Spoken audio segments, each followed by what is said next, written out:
Hello and welcome to Some of My Friends Read Comics. We've got Chris. Tearing off my own skin to get out of a barbecue. We've got Vin. I don't know why I'm letting myself get dragged to this fancy pants meeting. And I'm Kia. Hi, welcome to the show. We are reading some Black Widow today. Ooh, is there a movie coming out? There's a movie coming out.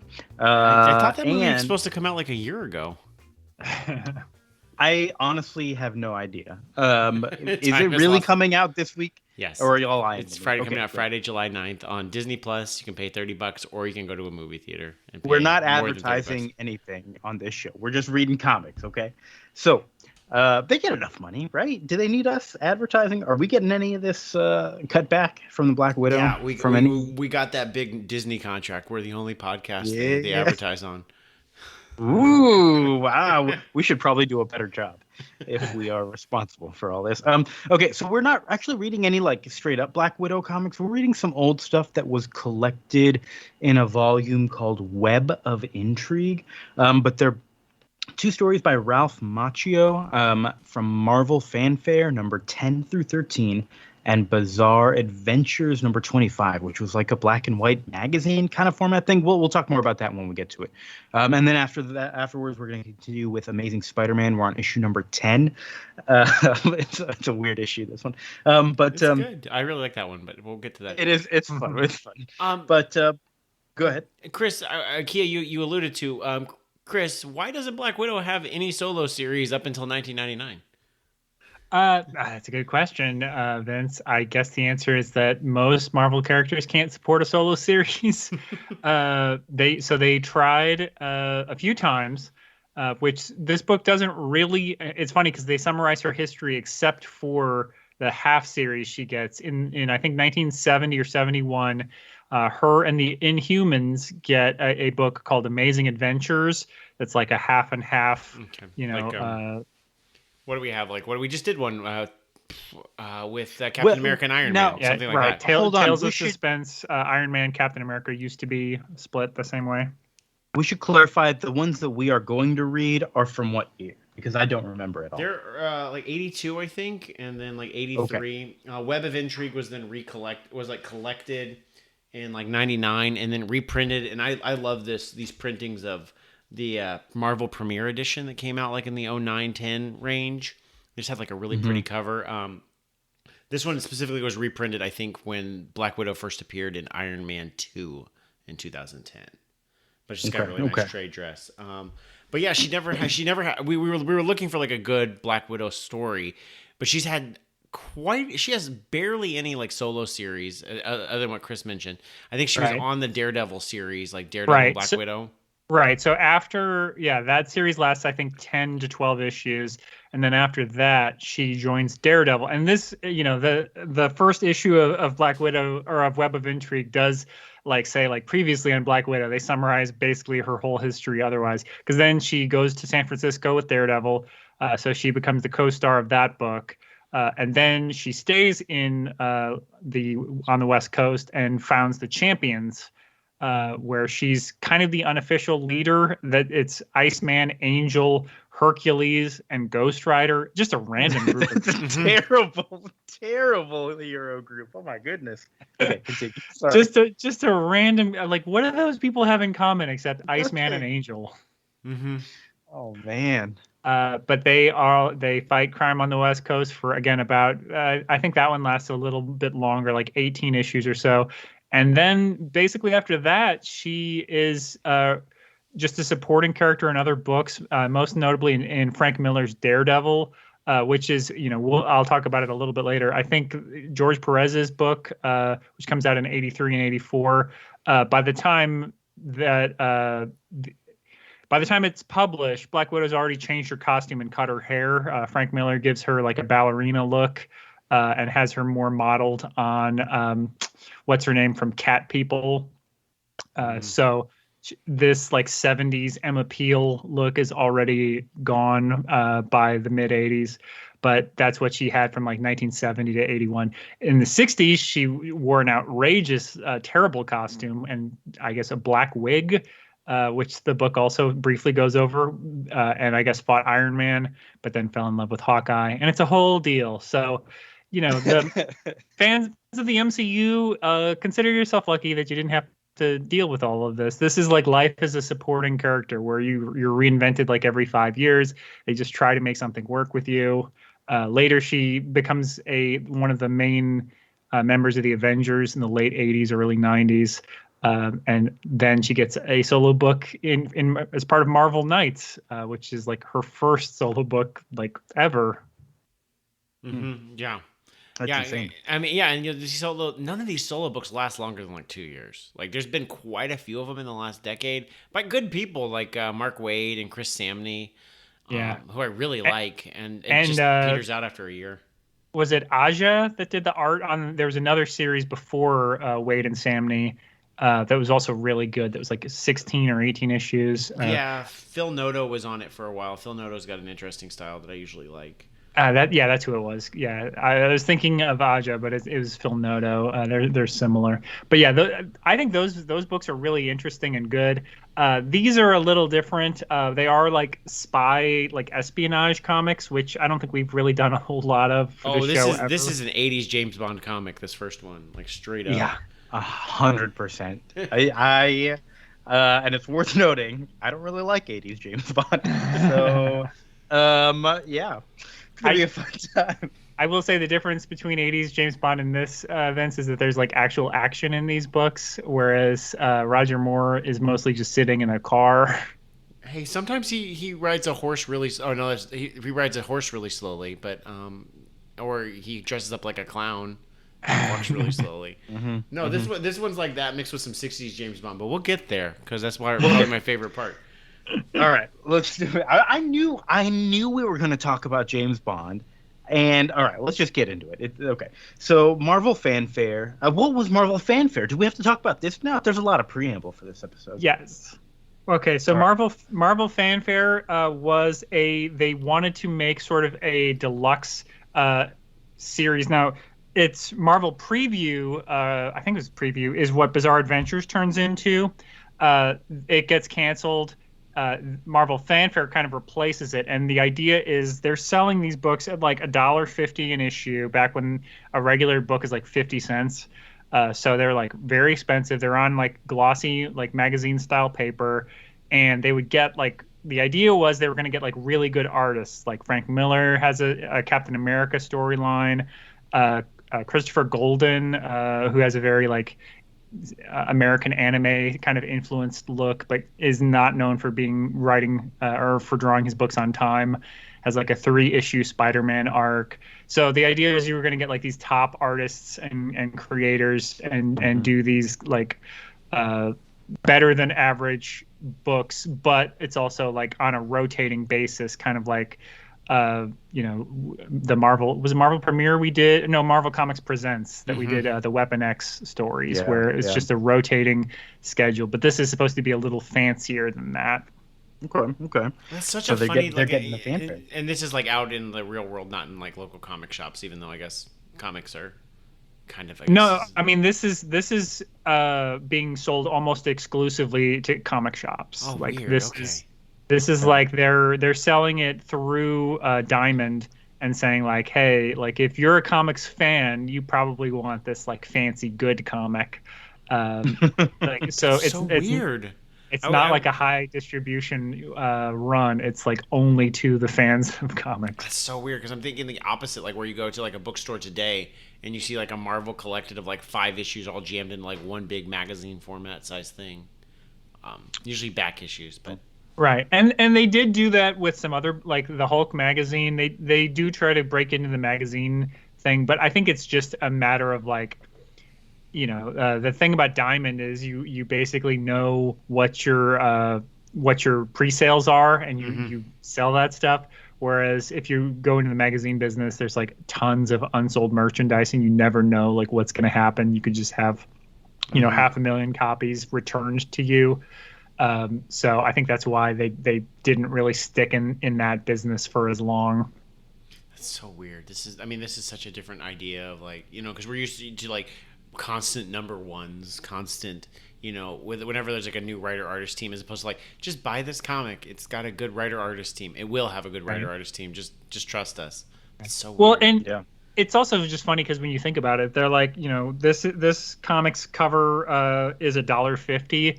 Like with inflation, that's like what a normal comic is today. I know. Like every comic is this expensive today.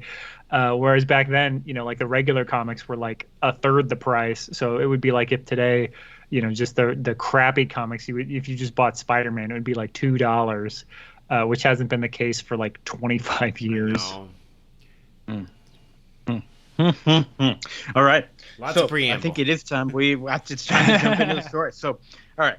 Now let's talk more about the business of comics. No. Marvel Fanfare 10 through 13 is what we're reading for the first story. We mentioned the writer Ralph Macchio, art by George Perez. The art beautiful throughout all this. But the story, let's do it. We start with Nick Fury, and he's got to go to this meeting with a guy who works for him. What's his name? Sam Sawyer? Did I write that down correctly? Sam Shaw? Sam Sawyer. Yeah, Sam Sawyer. Nick Fury has a thick some type of southern accent because he's saying get instead of get.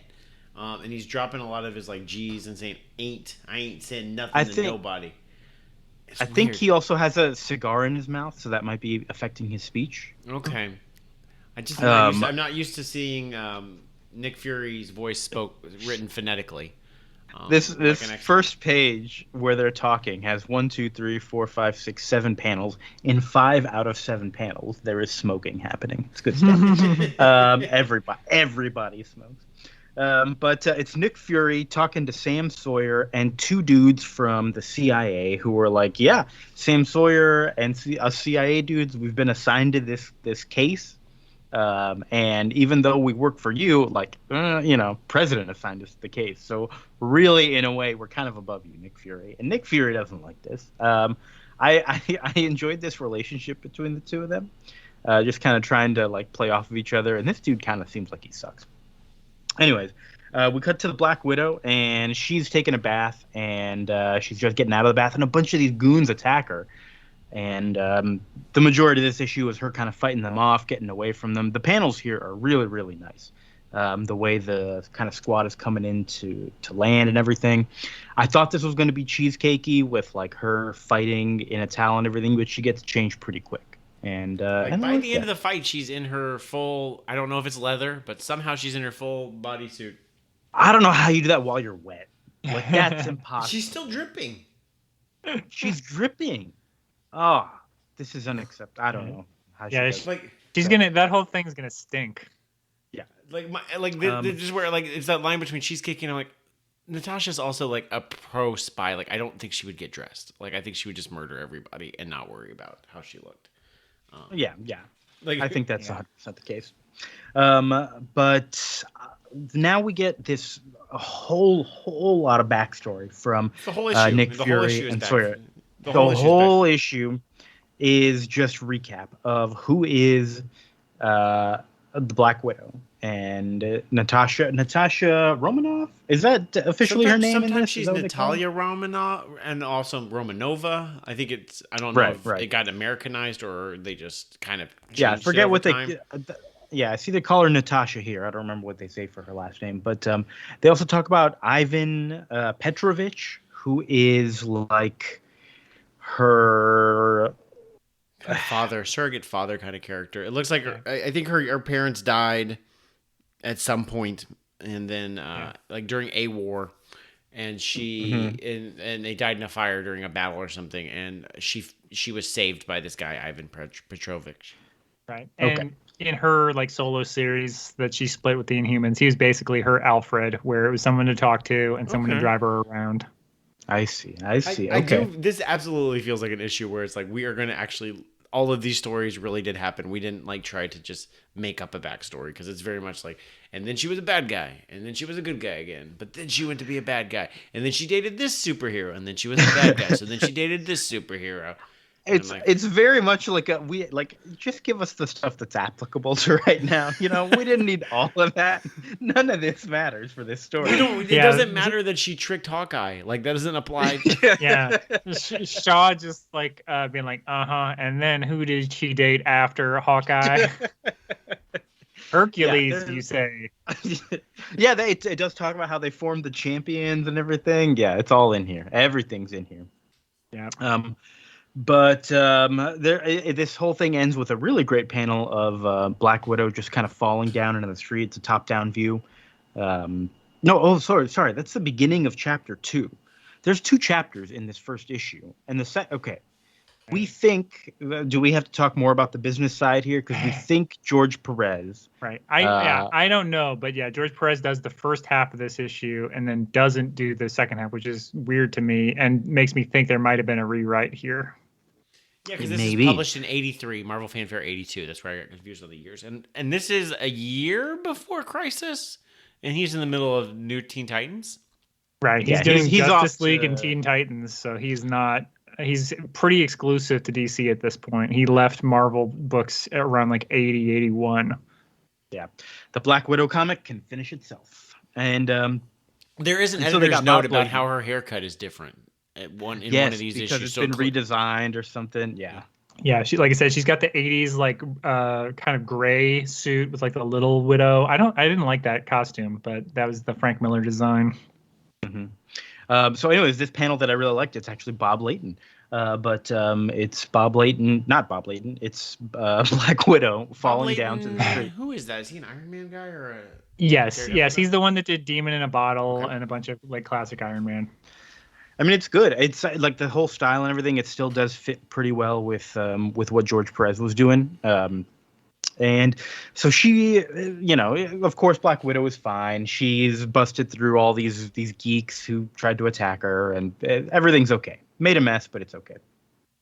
And she bursts into this S.H.I.E.L.D. meeting room and it's like, "Hey, what's all this about?" And Sawyer says, "Yeah, I sent those people after you." And Nick Fury is not happy with this. Sawyer says, "Yeah, I did it to test the Black Widow to make sure she was good enough." And Nick Fury's like, she freaking works for us. I know she's good enough, damn it. But Fury's like, I didn't even want to get her involved in this secret mission, which is a photo of Ivan Petrovich, the father figure. Oh my goodness. He's what's the deal? He's not as dead as we thought. He may have defected to the Soviet Union. Yes, but perhaps. He already defected to the U.S. and now he's defecting back. He might have defected back. We're not sure. We got to figure it out. That's the mystery. And I'd say there's no law against it, Vince, but I think there was. There was a law. There was a law against all. You're only allowed to do it once. Yeah, I don't even think it's legal to do it. Oof, yeah. All right. So the cover to issue number 11, Marvel Fanfare 11, is very bright and colorful. I like it. There's a lot of green people, and it kind of like, for whatever reason, the color scheme just makes me think there's a little Hulk on the side there. Anyways, we keep going. I do like that cover. Yeah, there's like, you see 4 little scenes from the issue you're about to read, and then a big cover image of Black Widow in the front. It's pretty cool. Yeah, just the Black Widow part was isolated from my Marvel Premiere collection. Oh, interesting. So she is on the mission now.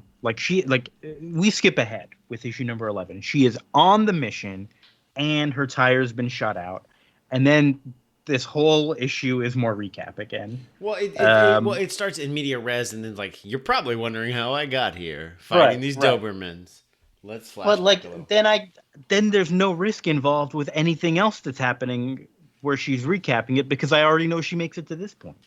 Yeah, I like this though. She like starts, she infiltrates this Russian oligarch, blah blah blah, and she kind of falls in love with him. But then, actually, they knew it was the Black Widow the whole time, and then they catch her, and then she murders everybody because it's violent, and she escapes, and it's fun. She fights Dobermans, but it's actually and this is where I like all the James Bond villain posse that / Okay. Well, yes, that part was great. That part was great. Yeah, that part reminds me of the Venture Brothers. Like, every single one of these characters could be in the Venture Brothers. It feels like the beginning of, I've been watching Austin Powers movies. It feels like Dr. Evil introducing all of his like henchmen, like, and now random task, and Mustafa. Or it's Venture Brothers, or I also get a very much like a Kill Bill vibe. Like, these are the whatever assassins that are going to come after her. I love it. Mm-hmm. They're all stupid, and they're great. Yeah. So I wish they had lasted a little longer, though. That's my one note. Bring back these assassins. They're all great. I thought they were gonna like each have their own room or like scenario or like setting or whatever, but instead it's like a 6-on-1. Okay, we got to talk about them because they're all so different. We have I'm not even gonna bother with all their names because like Nkama, it doesn't. He's a Zulu warrior. He's barely in it. He's just one of the people. We got Deadshot Darrence, who's a famed big game hunter. Not Fancy Dan. That's a different guy. That's a different guy. You have the Iron Maiden, who's like some other Russian agent who lives in a metal suit. There's Lorelei, who is the young rodeo queen. There's the Black Lotus, who is a generic martial arts lady. And there's Kono, who's a sumo wrestler. The 6 of them, they all gang up and capture her. So it's great. That's issue 11. They all got silly costumes. It really does feel like the Deadly Viper Assassination Squad from Kill Bill for me. They're all it's good. They all have themes. Everything before this issue, I could have. No, not for me. It felt like too much recap. It was all like this happened and this happened and this happened, and it felt no flavor to it. But then here's the flavor. Here's where all the flavor comes in. And flavor country. I do, this book walks a fine line because we talked about the bath scene and how it's not like overly cheesecakey. It's like they're walking a really fine line here where it's like Black Widow looks amazing in this book, but they're like, and so she's in fights and things, and later her costume gets strategically torn up. So they're like walking a fine line where they're like, okay, well, we don't want to like go crazy, but also she's like the hottest person who's ever lived. Yeah. There were some cheesecakey scenes with her like seducing this guy and blah blah blah, but they, thankfully they don't stick around too long. So and with her outrageous wig, by the way, I don't know how this guy sleeps with her, and it's just like, hey, nice long blonde hair. That looks real. Yeah. So we've also got. So the next issue takes place in a sewer. I think some of this issue was in a sewer as well. Are they? No, they haven't gotten to the sewer yet. They're in the sewers. There's a lot of sewers in comics. People spend a lot of time in easy to navigate sewers. I've never been in a sewer, but I've never either. I should go at some point. I've always wanted to visit. Don't, kid. It's really unhealthy. Oh, okay, maybe not. I'm gonna go Ninja Turtle. A lot of them don't have ventilation for people.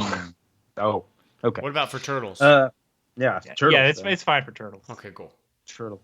All right. So issue number 12, they've got her all captured up and stuff, but the villains are kind of starting to fight a little amongst themselves because the big game hunter wants to kill her, and they're like, no, we're not supposed to kill her, and Black Widow takes advantage of this and kind of starts fighting them, and everyone else is down, and Black Widow, Iron Maiden says, I'm going to fight you one-on-one. I'm going to like release you. Let's fight.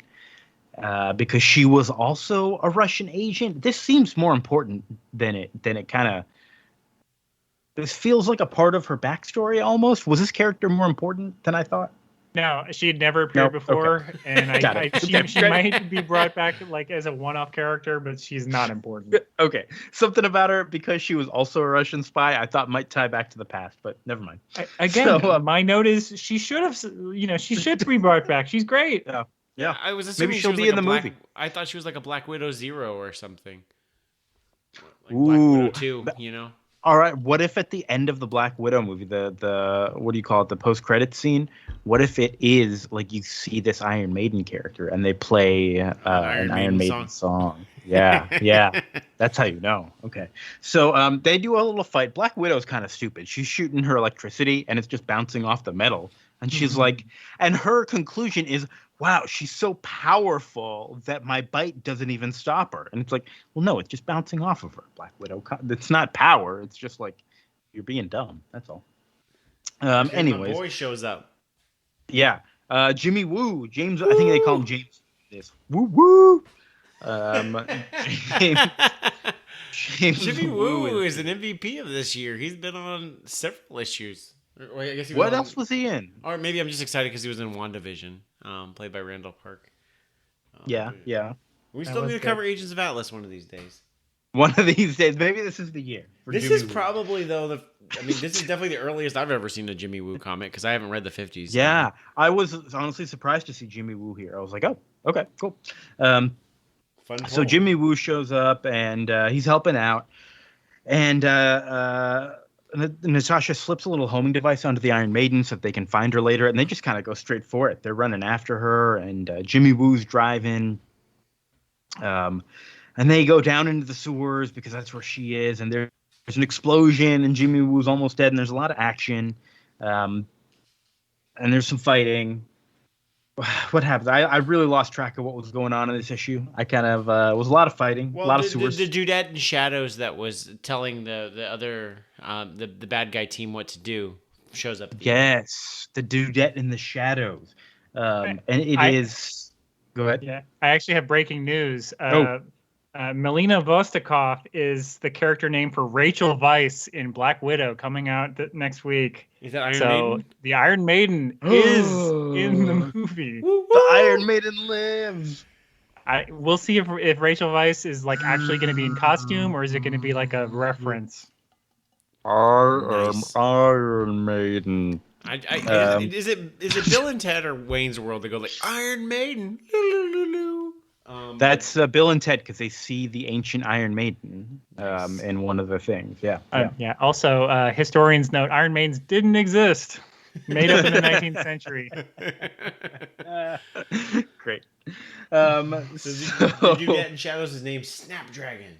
So again, I've never heard of, but Snapdragon. She's wearing Cyclops' visor for some reason. Her gear is a fucking mess, this lady. Her colors are all over the place. She's got we got fuchsia, gold, green, a pink blue chest thing.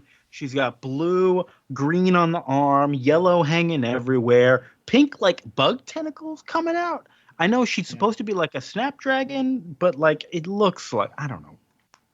And then just like basically like swimsuit bottoms, like she's no pants, like no shorts, just like, all right, I'm just wearing a swimsuit with like tassels. Yeah, it's no good. But I also don't think she's really in control because who's this other weird guy who has like, what's his name? Damon Dran is his name. Yes. Who's this guy now? We just met Snapdragon and now we got Dran? So what's hilarious is that they went through her whole history in that first issue. You think they would have mentioned this guy if they were going to bring him back? Because he's from Daredevil. Oh, really? Well, we don't want that. We don't want him to pick up on the scent. We don't want him to know. we don't want him to Scooby Doo him, where it's the one other character that's clearly the bad guy that we hadn't been aware of. Yeah, we'll get to some Scooby-Doo stuff later. I do like his design that his face is all messed up because he was going to like make whatever perfect society or whatever and it got ruined. And so now he's got like a weird rictus face. He doesn't have lips. It's very weird. It kind of makes me uncomfortable to look at him a little bit, but I guess that's effective. And the story here is that he has captured and brainwashed Ivan Petrovich. Oh my goodness. And so that's why everyone thinks he's a bad guy. And so they capture Black Widow and she has to okay, so she's captured and she takes off her clothes, her outfit. Well, and his plan is he's like, I'm sending Jimmy Woo with a fake Black Widow who's going to tell Nick Fury where my base is. Then when he gets to my base, fake Black Widow murders him, and then I'm going to shoot the helicarrier, and everyone's going to say, this is all Black Widow's fault. Yes. If they had a fake Black Widow for the previous issue where they blackmailed her, why didn't they just use fake Black Widow then? And two, this is a 4-issue series. These are smaller stories. They're 18 pages. I think with a cover. I have an lot for you. There's a fake Black Widow they're introducing like 4 pages into this 18-page story on the 4th act. Okay, Vince, I think I have an explanation for you.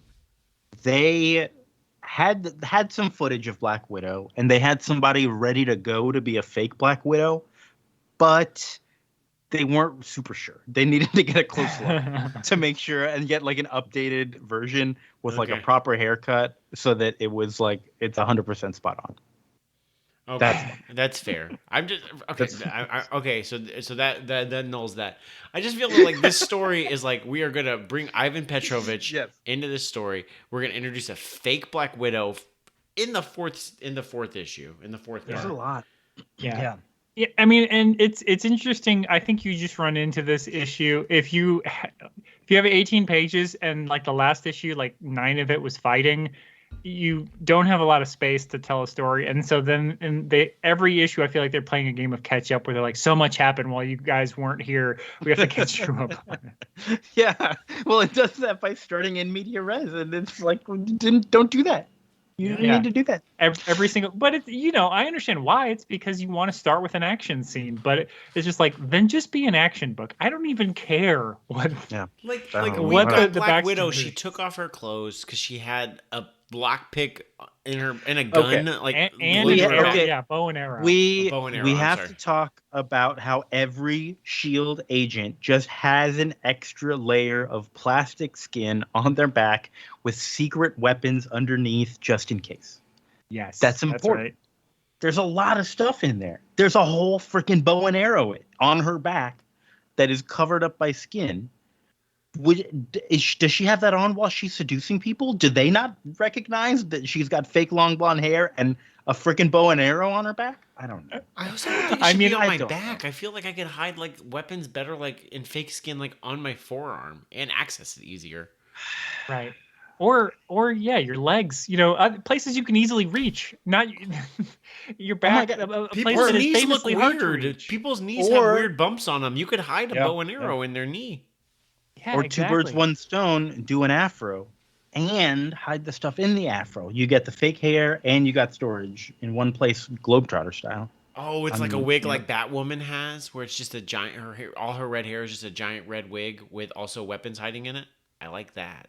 Yeah. Also, the original Jessica Drew had a wig like that, and then later, I guess she grew her hair to look exactly like the wig. A thing that we can all do. All right. So she uses this bow and arrow to shoot herself up to the door because she's in like this pit of a cell or something like that, and she. I do want to say though. I mean, I want to move on, but it is funny that it's like the book goes for the cheesecake shot of her taking off her costume, and then the next panel is the grossest thing, the body horror of like I have a bow and arrow inside of my body. like Panel, what? her top coming off, nice cleavage. This is great. Next panel, skin being ripped off. Okay. Yep. And then next panel, in a bikini with a bow and arrow, looks like she's in a Conan comic.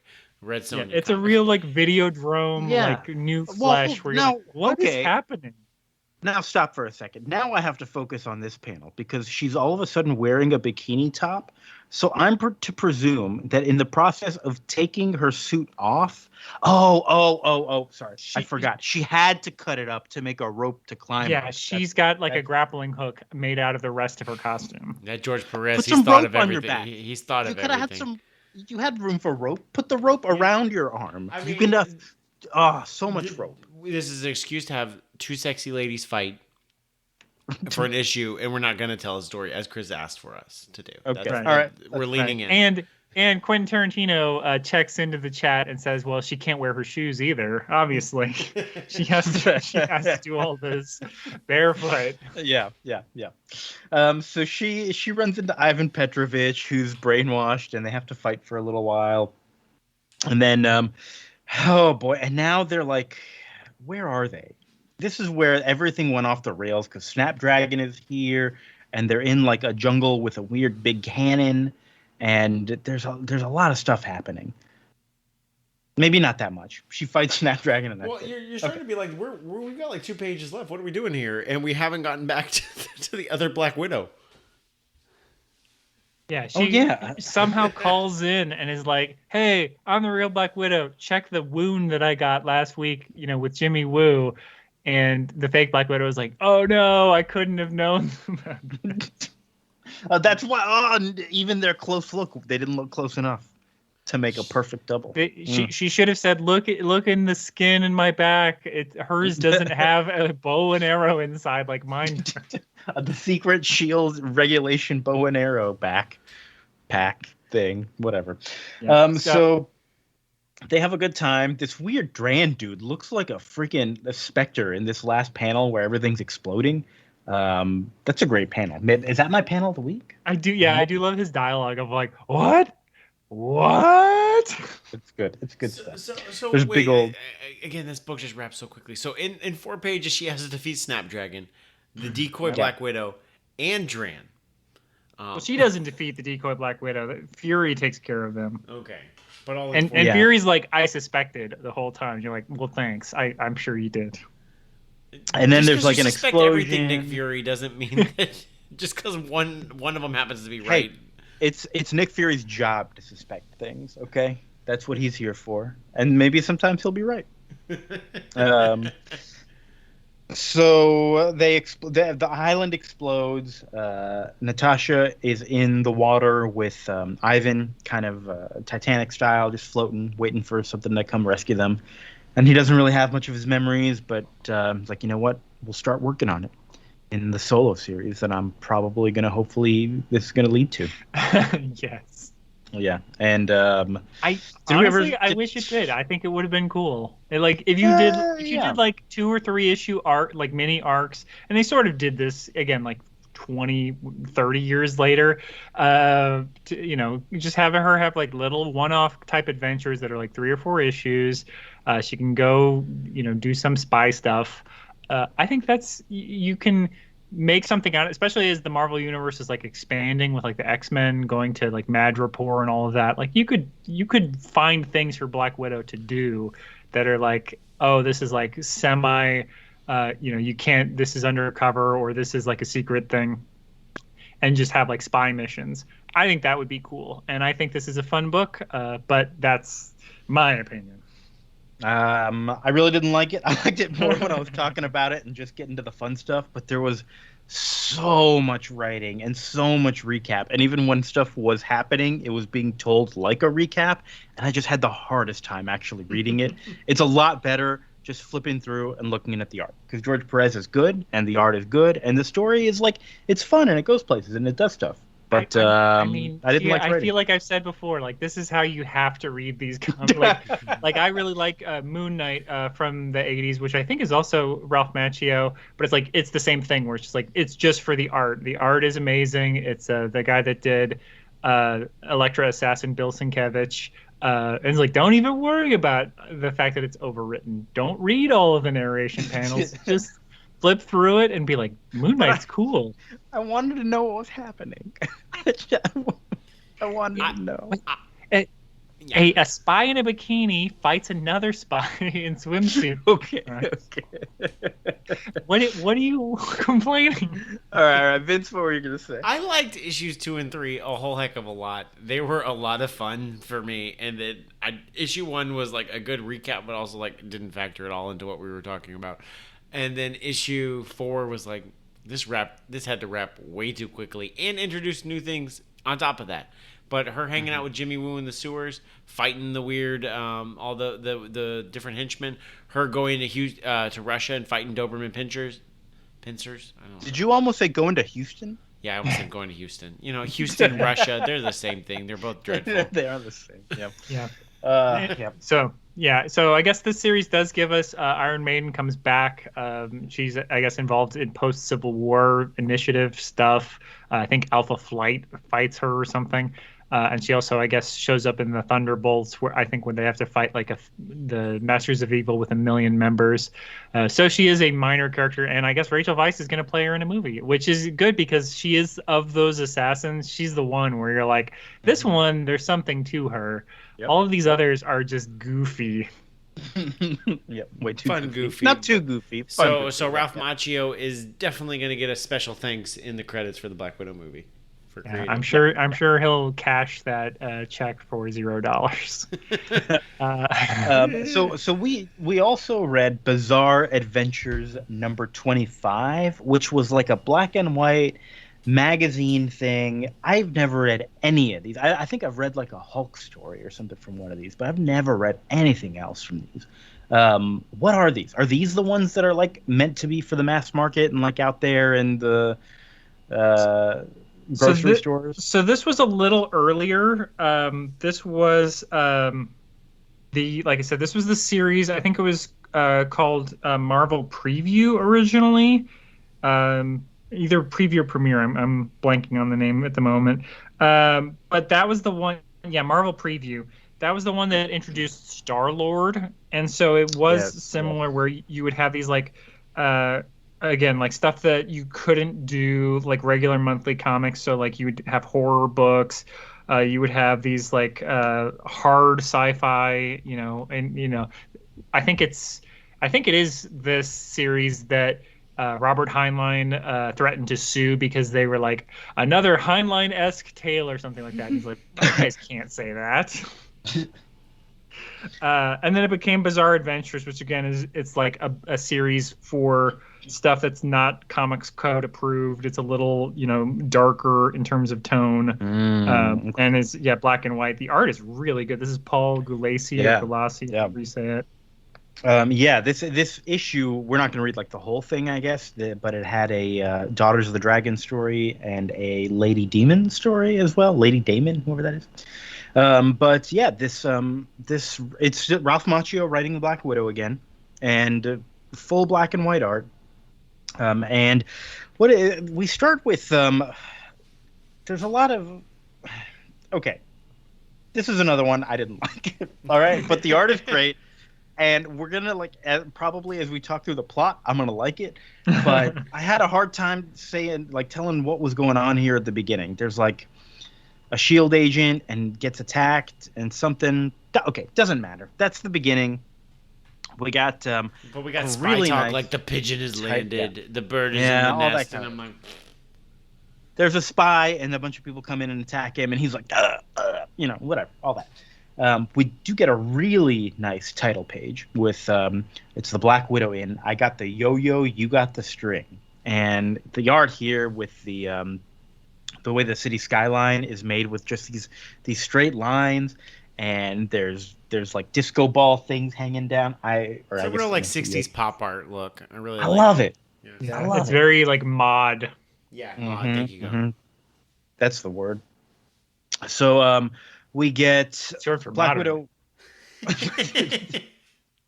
We get Black Widow waking up after a night with some dude, and she's like, "Oh, we'll have to do that again when we're not drunk." Okay. And it's a mess, but she punches in some code, and she gets her assignment, which is to go after Irma. What's her name? Klaushnikova, something like that. And that's her goal. That's her mark for this assignment. Is it her mentor, or was Black Widow the mentor? I didn't read this. I don't know. I was trying to. She was her instructor. Yes. Yeah, like in the Red Room or whatever back in the day. And she's like at a train spot. She's like there's everybody who's talking is not important because I'm trying to figure out who's important, and people keep talking and they're not important. I say, get out of the way. And we see what Black Widow calls a Muslim mask is what Irma is hiding in. And she gets on the train with her, and they're doing a fight, and Black Widow's fighting her way through the train. It's all very good art. Looks like Uncharted 2. Looks like a James Bond movie again. An 80s James Bond movie. Exactly. But it looks, I don't know, the black and whiteness of it, I got like a very Casablanca kind of vibe. Yeah, I think they were going for that too. A lot of Bogart and stuff. Mm-hmm. Yeah. So there are conversations happening that are just going on forever. As I'm flipping back through this book, because my notes were going after Irma, this dude shows up, and then I think the end, where some guy says, Dos Vidania, Black Widow. No, he's got like an extra like spy thing. We got to have some double crosses, and he's got some extra information for her. Right. Yeah. So she was supposed to meet her contact, who kind of looks like Ryan O'Neal or somebody like that.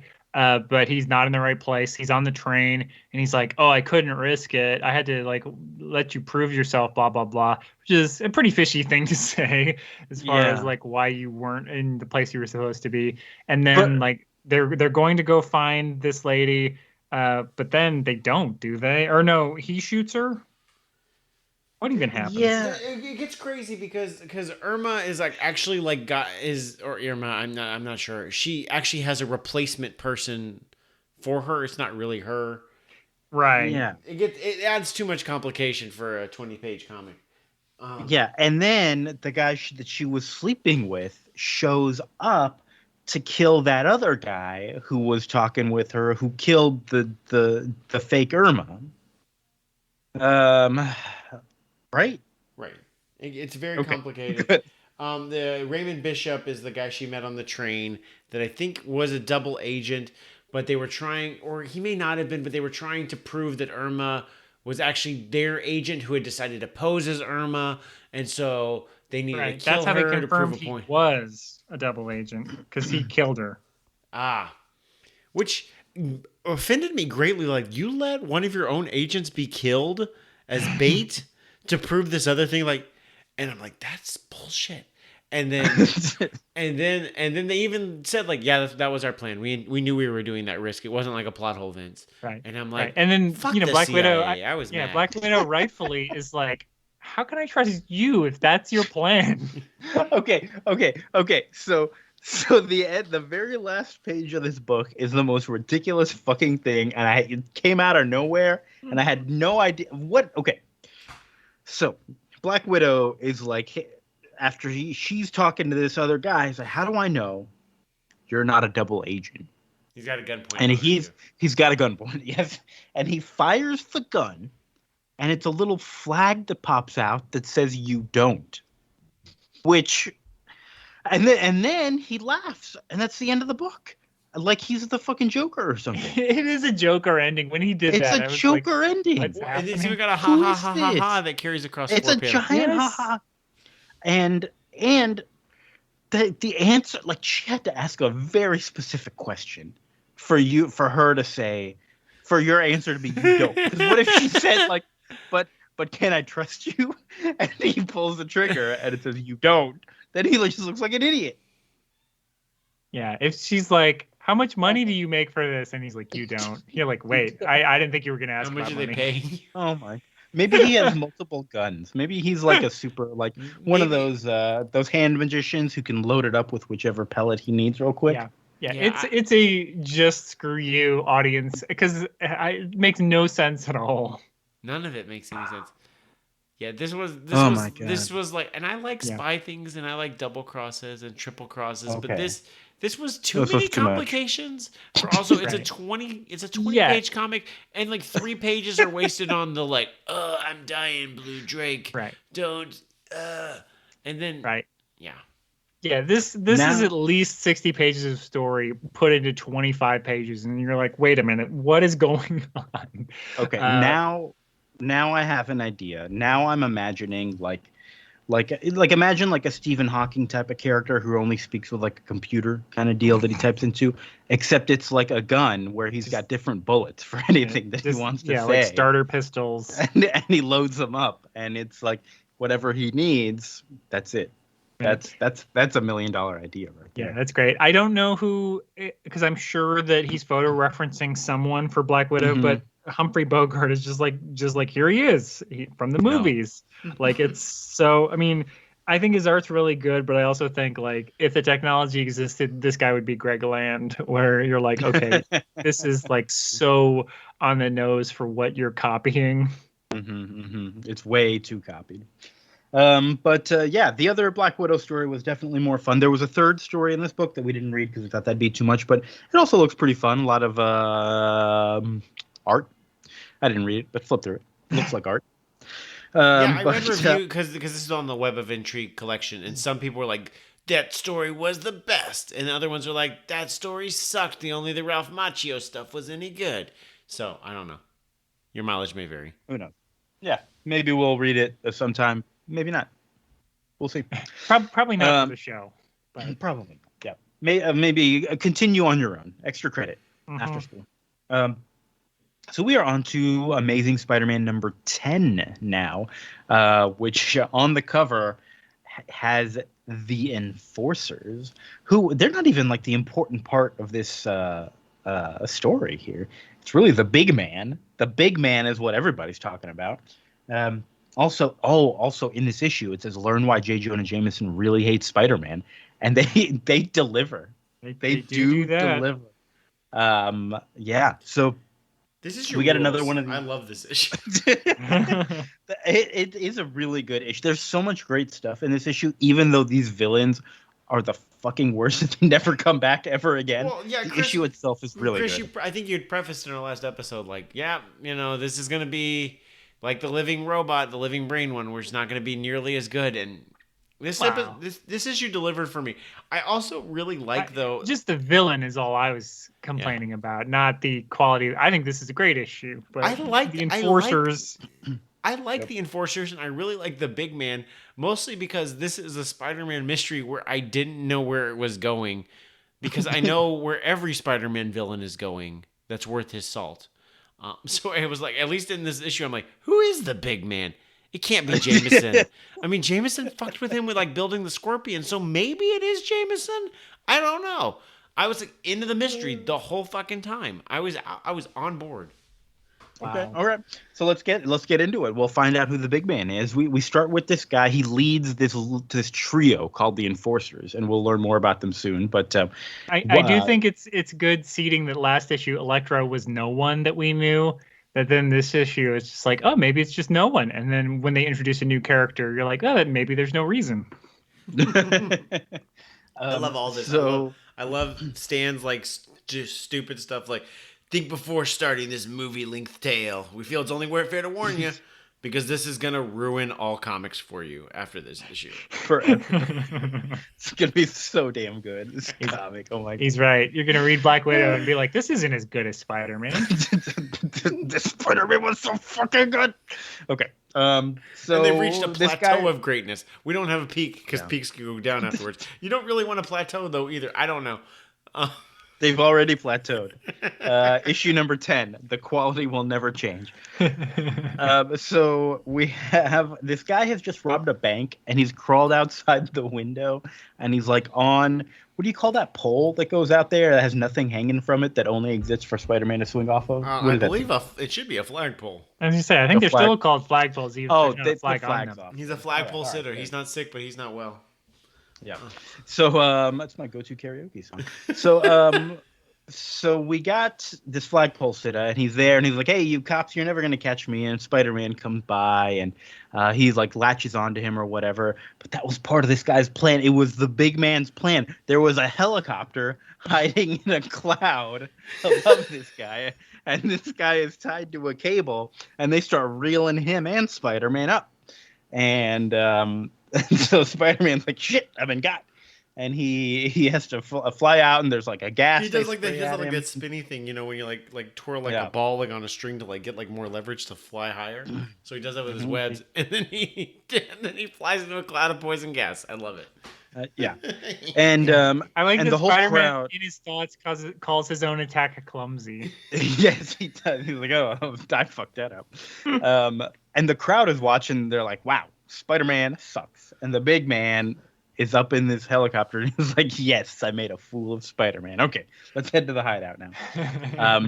And now back at this hideout, so Spider-Man just fell from higher than the skyscraper. We never see him land.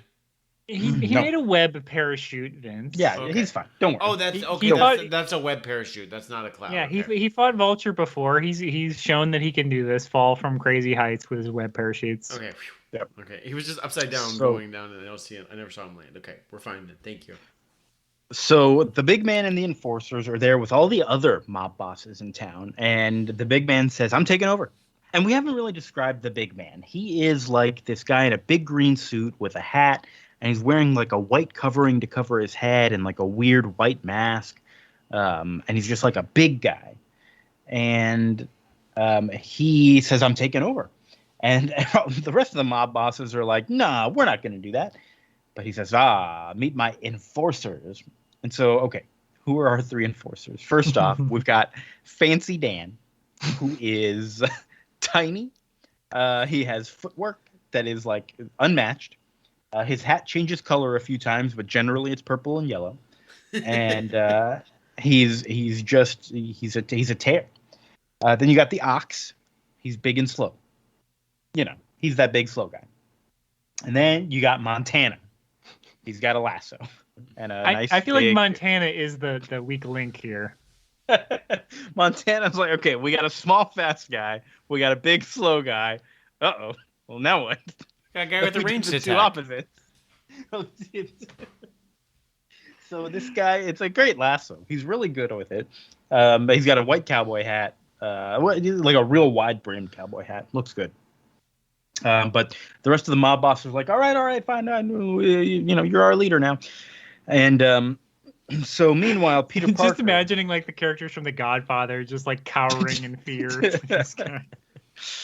Now we're at the hospital where Peter Parker is going to visit Aunt May, and Liz Allen and Flash Thompson are also there because they heard Aunt May was there. Oh, that's really nice. I mean, Flash is like, oh, I got dragged along, still nice. This hospital does not know what they are doing because they're like, hey, Aunt May needs blood. What's your blood type, kid? He's just like, what? And at first he's scared because he's like, oh my God, my spider blood, this is going to be a problem.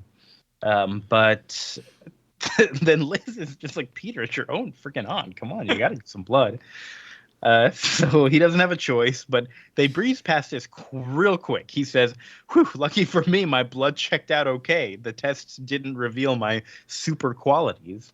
Okay. As we've alluded to, like with Ditko's panel layouts, this is done over the course of like 2.5 pages. Yes. He doesn't break pages for scenes because he can't be bothered. But however, she gets a blood transfusion. She's fine.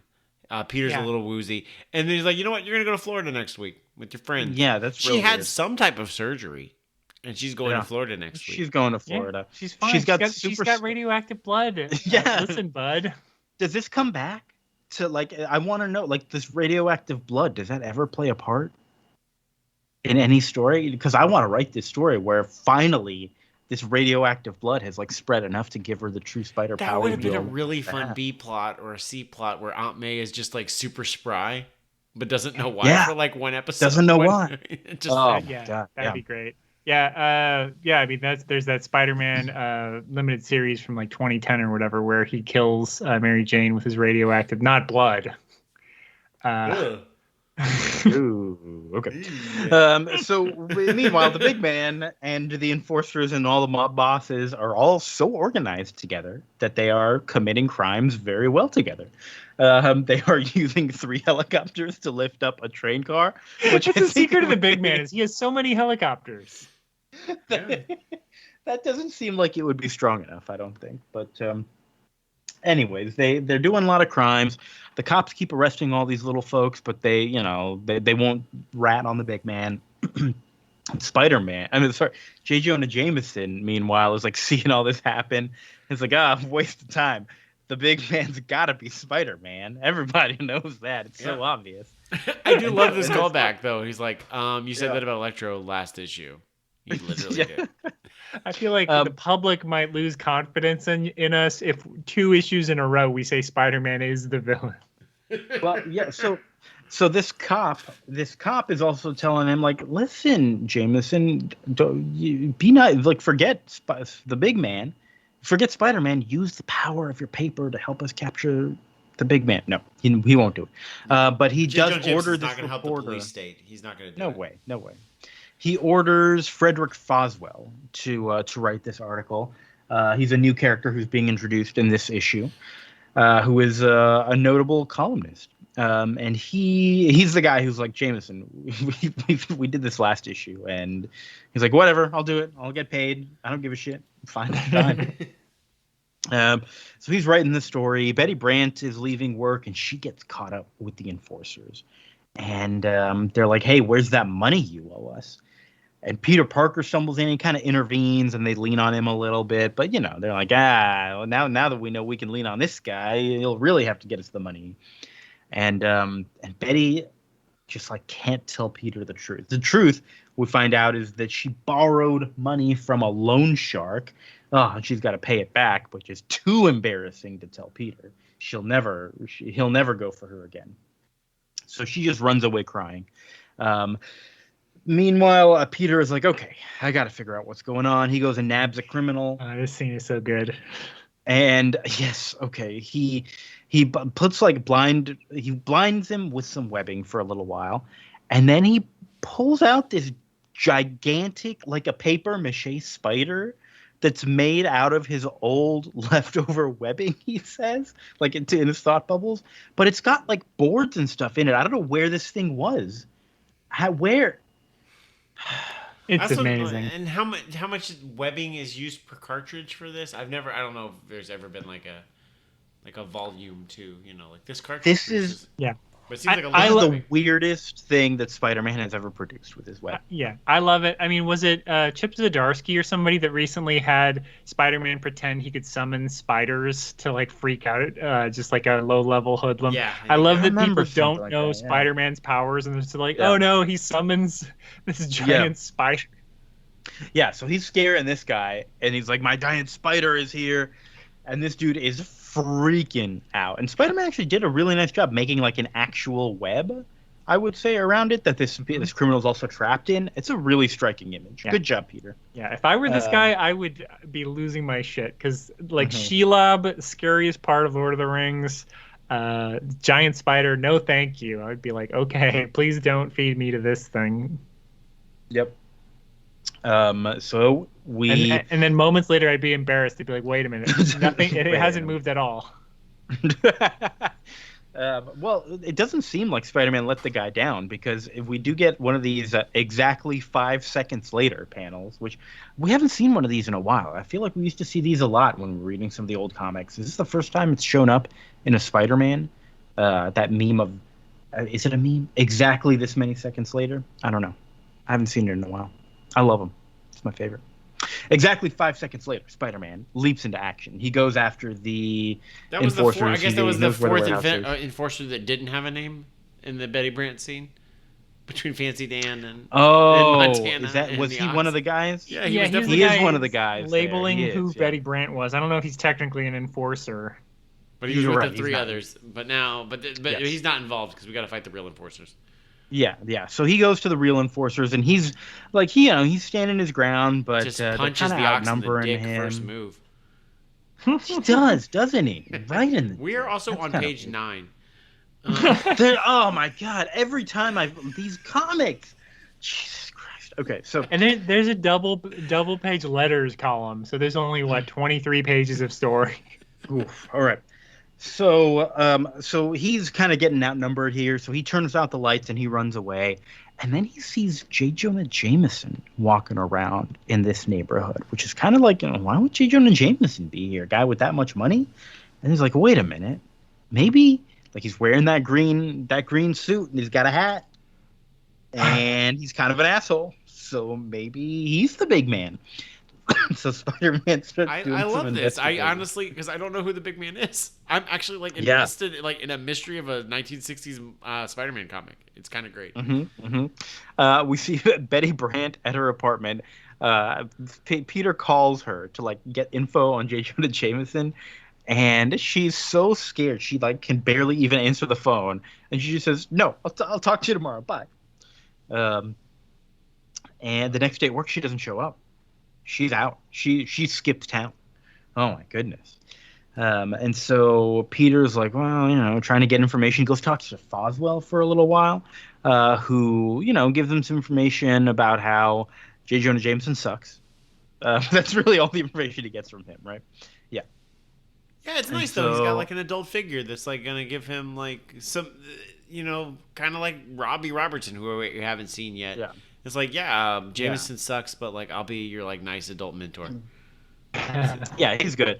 And he like this guy, he does like tie your tie at least, man. It's like he's at work, top button unbuttoned. He does not care about his job anymore. He's asking for Jameson to fire him. Yeah. So he's trying to figure out what to do, Peter is, and he says, you know what? Here's what I got to do. I got to get caught by the enforcers, and they'll lead me to the big man, which, like, that's essentially what happened before you turned out the lights and ran away, but okay. So he goes to school the next day, and I've done that where I'm like, I should have said this last time. So he just decides to put himself back in that situation. I'll do it again. This time I'll know what I'm doing. Well, the Peter's at ocean school. called. Running out of you. No, that's not right. So Peter goes to school and he's blabbing his mouth. It's like, ha, I know who the big man is, and I'm gonna get a big reward. And I'm not telling you, Flash. You're just jealous that I figured it out. And word starts spreading. And Flash, this is a nice scene where Flash is like, Peter, what the hell are you doing, man? The enforcers, they're gonna hear you and they're gonna come looking for you. And it's like, all right, Flash is actually looking out for Peter here. That's nice. Yeah. This weird old. I did think that was an interesting twist. That he's like, he's 100% right. He is. I really like that scene. I want to know who this weird old man is who's eavesdropping over these like kids' conversations at school. Who is like the informant for the enforcers? This high school just keeps employing petty criminals. Oh, it's so weird. And like this information gets relayed to the big man, who's like, Peter Parker. Hell yeah, I know him. Get him over here. And so we do get confirmation. Whoever the big man is, they know Peter Parker because it's Jameson. Because it's fucking Jameson. So we see the enforcers. They pick up Peter. They take him. This seems like a bad idea, where they put him in this cell, and he's like, "Okay, I'm in the cell." And he changes into Spider-Man, and then like goes up through the ceiling or whatever, and starts getting out of there. But I'm like, I feel like you're really helping people connect the dots between Peter Parker and Spider-Man here. But you could at least put a line like, "Well, if we get busted, I'll say that Peter Parker's friend Spider-Man helped bust him out." Right. Oh, okay. Yeah, that I took Peter Parker to safety after I saved him. Yeah, it's a good plan. Good plan. So if Peter couldn't handle the big man and the three enforcers, he can definitely handle the big man and the three enforcers and a whole lot of other people. I thought we were going to also have a scene here where it was going to be Peter was immediately going to get unmasked, and they were like, "Oh, it was because that dumb Peter Parker posed as Spider-Man." But he's got his transfusion, so he's depowered right now. And that's why he's weak. I thought maybe that would have come up. I think that's a later Spider-Man. I was gonna say that's coming up. Yeah, he's coming up. Is that literally next issue with Doc Ock? Not well. I don't want to spoil it, but it is coming up soon. Yeah, it's coming up. So we get Spider-Man. The Ox is throwing tires at him. It's pretty cool. He's flipping through them. He's got some lassos grabbing at him. These, everybody's fighting him.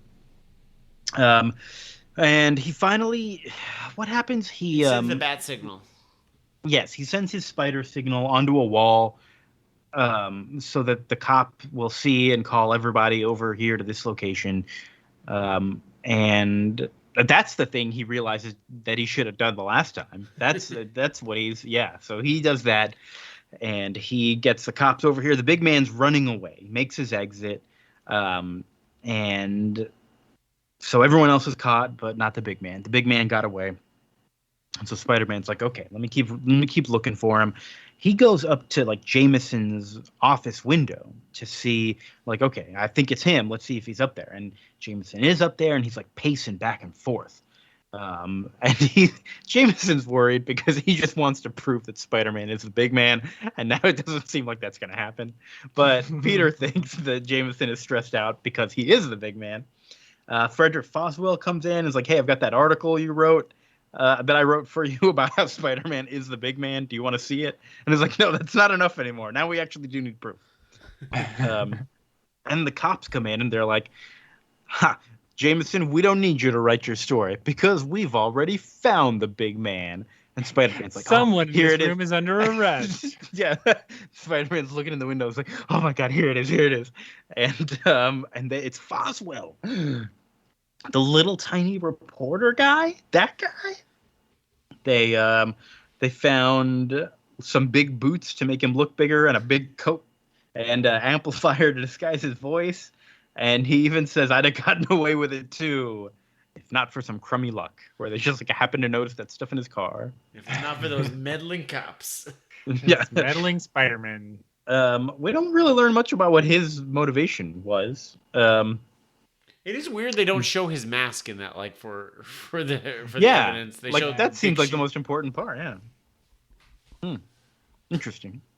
He was also like he's super bulky, but I guess the coat explains that. Yeah, there's a bulky coat. We do get 3 panels of motivation from J. Jonah Jameson here. You gotta It's a stick little around to the last monologue. page. You gotta stick around to the last page for what's on the cover. Find out why Yeah. Jameson really does hate Spider-Man. He says, "Oh, why am I always being thwarted and embarrassed and frustrated by Spider-Man?" And he's like, "Oh my God, yeah, he represents everything that I'm not. He's like this brave. He's perfect. I can never climb to that level. All I can do is tear him down because I'm jealous of him." And That's like when some kid's picking on you when you're 6 years old, and that's what your parents tell you. He's jealous of you, Vince. I'm like, I don't feel like that's true. Yeah, I feel like there's something else happening here, but this motivation never maybe it is so deep within Jameson that he's 100% fully accepted it, just accepted that he is evil. He does not care, and he goes with it. That's the Jameson I choose to believe in. Spider-Man goes home. He's got a letter from Aunt May, having a great time in Florida, swinging around on her webbing or something. Nothing from Betty. He's feeling real sad. And he's like, Aunt May's fighting the lizard. Oh, I wonder if, that would have been another great B story right there. Betty is sitting. Like the lizard comes to her house and she's like swats him away. He's like, I don't know. Man, May, you have like a lot of confidence and a lot of strength to hold that door back from the lizard. I don't know. Yeah. I don't know. So we see Betty is in a little hotel room in Pennsylvania, and she's just crying to herself, saying, "Life is meaningless without Peter. He's all I ever had. But I have to. If I can't get help from him, then who can I trust? Who can I love? Whatever." Yeah, which is a little much. They've been on like a little 2 dates. Yeah.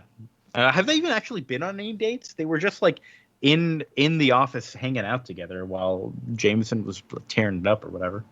Yeah, I feel like they went on a real date after that, didn't they? I don't remember. But and then of course going to the hospital to visit Aunt May, everyone's favorite date. Everyone's favorite date. And that's it for this issue. Next time we got Doc Ock again, looking great on that cover. And what else are we doing next time? Oh, we'll talk about that next time. Let's talk more about this issue for a second. It was good, as we were saying. Yeah, it was really good. I really enjoyed it. I enjoyed the mystery, even though it was a Scooby-Doo mystery. Obviously, it was the one other character introduced in this issue who you haven't heard of in 60 years, Vince. Why didn't I put that? Now together? I gotta know if. Now I gotta know if Frederick Froswell comes back. I'm sure he does. I'm sure somebody's used him. He does. Oh my God! Why is there a modern version of Frederick Froswell? He comes back, but he dies in the Silver Age. But I think Jackal brings him back in like 2015 or something like that. But yes, he gets his whole job back. He is at the Daily Bugle after Ditko leaves. Oh yeah, I vaguely remember this as well. Oh, okay. Well, we'll see. He doesn't last long, but he does. He does come back for a little while, and then, like I said, I think he gets brought back by Dan Slott, if I'm remembering right. I didn't read it. I just looked at the Wikipedia page. I'm not reading. He's got his own Wikipedia page, though. To be fair, he does. He's the big man. What are you gonna do? He's a big man. Yeah. It said he was in Marvel's #2. This isn't the first time we've seen him. Wow. What? He was in. Wow, he must have just been the show. in the Daily Bugle. Wow. Yeah. Which makes sense. The show, the big man. We did meet a lot of Bugle people. Yeah. So yeah, we next time we're doing Amazing Spider-Man #11 with Doc Ock, and we are also doing. I'm excited about this. Recently, they've announced the next game in the Metroid series, Metroid Dread. And I'm pumped for this. We're gonna read some Metroid comics that were originally printed in Nintendo Power, issues 57 through 61, and they're on archive.org. Apparently, Vince was just telling us. You go to archive.org and you read any issue in Nintendo Power. Right. Go to archive.org. Type in any 90s magazine. They're all scans there. They're all free, supposedly legal. Do they have tips and tricks? Yeah. Probably. I would imagine if somebody scanned it and put it up on there, you don't have to download it. You can read it like in the browser. It's amazing. Amazing. We're gonna read Nintendo Power, and these were written by Benimaru Ito.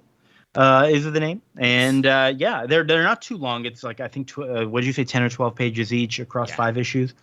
So between that and Amazing Spider-Man 11, we'll have enough to talk about. I remember reading Nintendo Power magazine. I wasn't into Metroid at the time because I was 8 or 9. Yeah, and I didn't get Metroid at the time, and I'm like, this is boring, and this is a lot of pages, guys. This is too much. I'm eager to actually read it with the context of actually knowing Metroid because I never did. I love the Metroid games. I really don't know much about Metroid lore, really. I just know you go explore and you get a bigger map, and I don't think that's what happens in the comics. Metroid can't duck, right? Right. And your character is named Sam Metroid. Yep. And Sam Metroid. Sam Metroid. Oh, he's a Sim Metroid.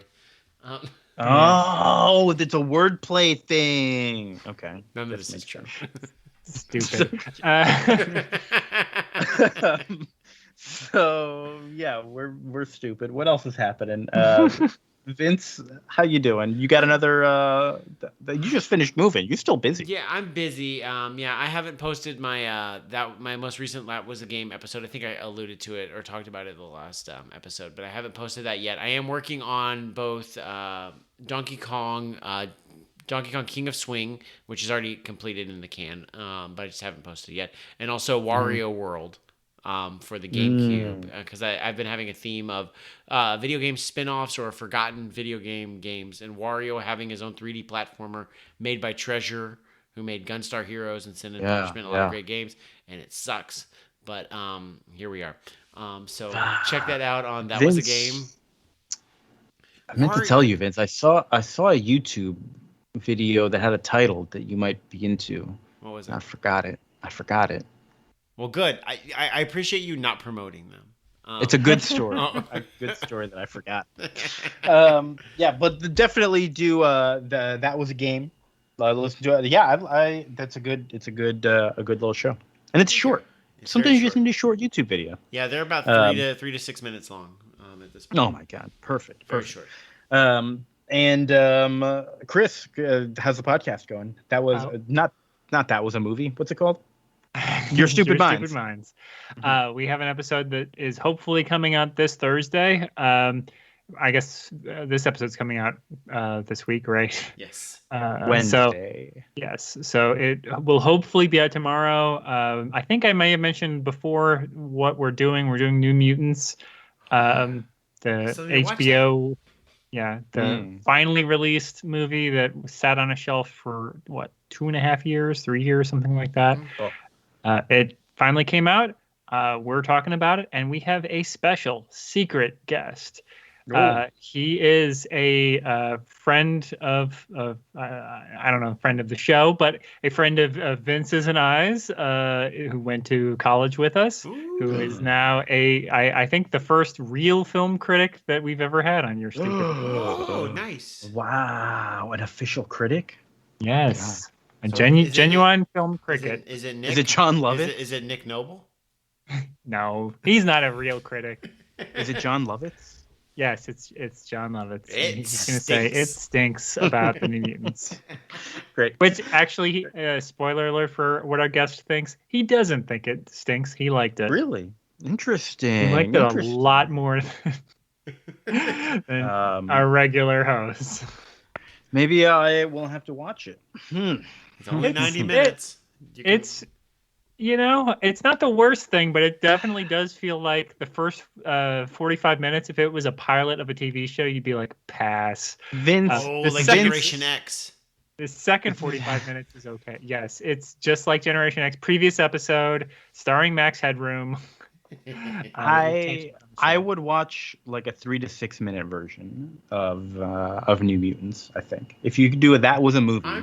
I'm sure you can find the internet has made 3 to 6 minute film criticisms of the New Mutants and why it's terrible. Yeah. Okay. Yeah. Maybe all it's the well-trodden ground. All the flubs. Like for one thing, Dr. Cecilia Rey's character done completely wrong. She's not Puerto Rican. She's not a medical doctor. Her force fields seem to have unlimited powers. Lot of strange choices there right off the bat. and then it goes from there. You've got Breonna Taylor Gray, or is that her name? Anya Taylor-Joy from Split and Queen's Gambit. Yes, Queen's Gambit girl. She's there. You've got Arya Stark. You've got the older brother from Stranger Things doing a Kentucky accent that's hilarious. So it's actually a good cast. And then no extras at all. They're in an abandoned insane asylum. So it's basically just those 6 characters. And a demon bear. Don't sell that short. Yeah, I guess a spoiler alert, there is a demon bear. Is it cool? Which we've talked about on the show. It is very large. I thought that part was good. I like a big, large demon bear. Cut to the transcript. He asks, "Is it cool?" Chris says, "It's very large." That's all you need to know about New Mutants. I mean, it's fine. The movie does, you guys, we read those New Mutants books. The movie treats it like it's a spoiler when they're like, what could your powers be, Moonstar? Why are we all having these nightmares? What's going on? And it's just like, it's not a spoil. Like, you should just, the audience should know this. I understand the characters don't know. But don't treat it like it's a surprise to the audience. Like that the new character who we don't know what her mutant power is, but everyone's having horrible nightmares. It's just like, who could be responsible? Yeah. We can all look forward to that. But I don't think there's anything else. I still have not streamed in like forever. We'll see if I can figure out get back onto some sort of a schedule. But sometimes can't figure out where to fit it in. So maybe we'll just never play a video game again. It's also possible. Oh. You should stream Super Metroid as a tie-in. When Metroid, see, here's the weird thing. I'm like 60% through a playthrough of Super Metroid. That's a weird time to just like go back and start one. You know what I mean? Yeah. Yeah, it's one of those things that I was just like playing in bed. I play most of my video games these days for like 30 minutes in bed until my eyes get tired and I turn off my Switch and I go to bed. So that's how video games work. That's not one I want to stream. It's a real dilemma. Who knows? We'll see what happens. But I think that's it. We're just gonna ramble on until it's time to go. Until we say that we love each other. Vince, I love you. I love you too. Chris, I love you. I'm tearing my skin off to escape. God damn it! Now you're not even. Now you're just admitting that you need to escape the situation. Oh my god, we're gonna go. Listeners, I almost called you readers, but we're all reading and we're all listening and we're all communicating and we're all telling each other that we love them, unless it's a lie and you're trying to escape. Have a good night, listeners. Love you. Bye.